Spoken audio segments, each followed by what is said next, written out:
The comments by Finance Minister Arun Jaitley on avoiding mindless populism has once again raised hopes that there will be an attempt by the minister to curb the state's subsidy bill. He is likely to take advantage of the strong stock market to raise more than $10 billion by selling stakes in state companies. Speaking just a day after Jaitley's statement, Abhishek Manu Singhvi of the Congress said the finance minister will have to open up about what he means by cutting down state subsidy bills. He said whether developed countries have subsidies or not and whether the poor and rich are at par with each other will have to be cleared by Jaitley. तभी है कौन सी सेवा और कितनी कीमत, अगर इसको आप लिटरली लें और इसका मतलब है कि देश में एक पैसे का कोई एक सब्सिडी नहीं होगी, तो पता नहीं क्या वित्त मंत्री का क्या यह इरादा था, वो स्पष्ट करें।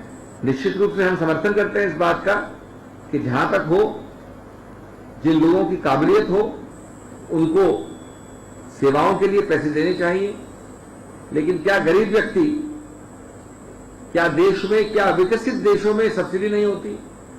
क्या विकसित देशों में गरीबों को सब चीजों के लिए उतने ही पैसे देने पड़ते हैं जितना कि उस सेवा का कॉस्ट होता है? तो ये सब मुद्दे कोई एक वाक्य के अंदर उनका अनुसरण नहीं हो सकता। ये चीजें बहुत गंभीर होती हैं। हम आशा और विश्वास करते हैं कि आगामी बजट में इन सब चीजों को विस्तार से एड्रेस किया जाएगा।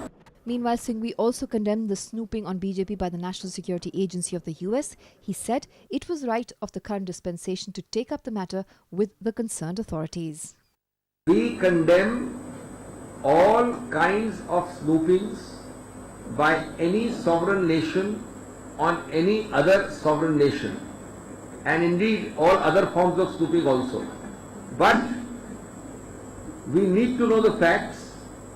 We don't accept that any particular person in the government facilitated or permitted, but certainly the government would be within its rights and should take up this matter in all earnestness with the foreign power which is supposed to have snooped. At the moment we are talking of unverified reports. Powered by NNIS.